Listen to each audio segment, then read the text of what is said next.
po. Nakakayakin din sa kanila. Grabe, nakakayak yung mga speeches nila. But I just like to wish you a happy birthday. You are amazing. You are beautiful. And ayun, I hope you have a great 18th birthday. And oh my gosh, I can't get over it. Ang ganda-ganda mo ngayon. Di ba guys? Yeah? Ang ganda-ganda mo ngayon. And it shows every day. And I am not prepared. But yeah, I just wish you the best, Kisses. You're amazing. Happy birthday. Thank you, Lohan, for that short but sweet message. Now let's call Miss Viverine Espito.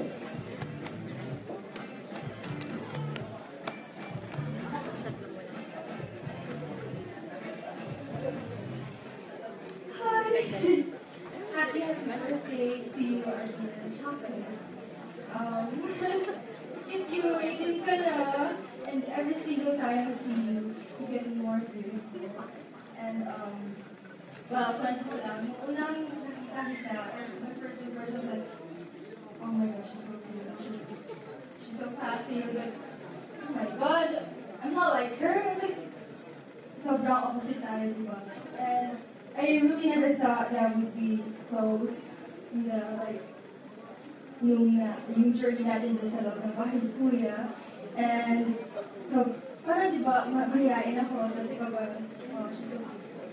And then, yung halfway sa journey natin dun sa loob ng bahay ni Kuya, we've got it closer.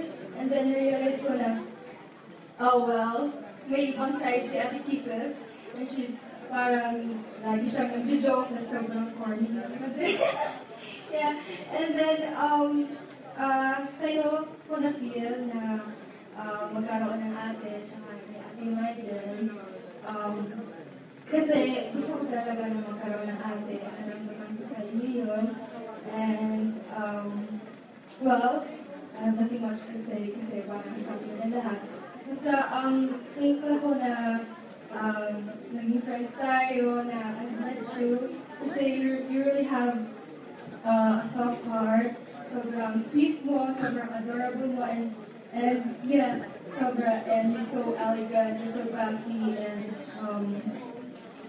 yun lang, my gift for you, it's not yung bogacious gano'n, di ba? Yung pack na pack, but then, I made it for you. Hindi ako kasi, parang like, ayoko na bigyan ka lang ng gamit na bibili ko lang siya somewhere. I want to make it special for you because, you know, you're so special, and I wish that every single day of your life will be as special as you are. So, thank you so much for being my friend and for always being there for me.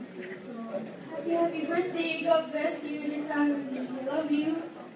Thank you, Vivery Espito. And now let's call, last but not the least, definitely, Miss Sue Ramirez.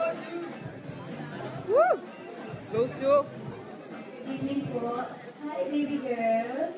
Okay, kwento ko po yung unang araw na nakilala ko si Kisses. The first day I met her. It was in Araneta, I think, for the Christmas special of ABS-CBN. And I noticed something. Pinanood ko si Kisses lagi, sobrang inspired ako manood ng TV dahil sa kanya. Tignan niyo po yung cellphone ko.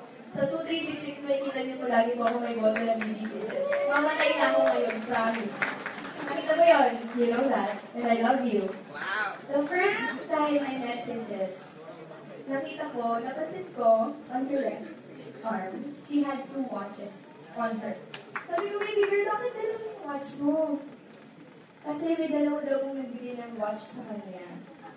And ayaw niya na maka-offend dahil hindi nasuot yung isa. So, dalawa yung suot niya ngayon talaga. So, sabi ko, grabe yung pagmamahal na nasa loob ng batang to. Grabe yung sincerity na nakita ko sa PBB pa lang. Kaya sobrang grabe yung support ko sa'yo talaga. Promise. Binuboto kita talaga lagi. Yung funny talaga ako ng PBB. Promise. Pag nakita niyo talaga sa ko, puro BB Kisses. Pero 2366, gano'n. Baby girl, I just want to let you know that I'm always here for you. I'm just one text or one call away. If you need anything, if you need any help, nandito lang ako. You have an ate in me, and I'm always here for you. That's all. Happy birthday and enjoy your day. I love you, dear. The one and only Miss Sue Ramirez. Big fan of Kisses. Keeps on voting for Kisses to PBB. Once again, please give it up for your treasures.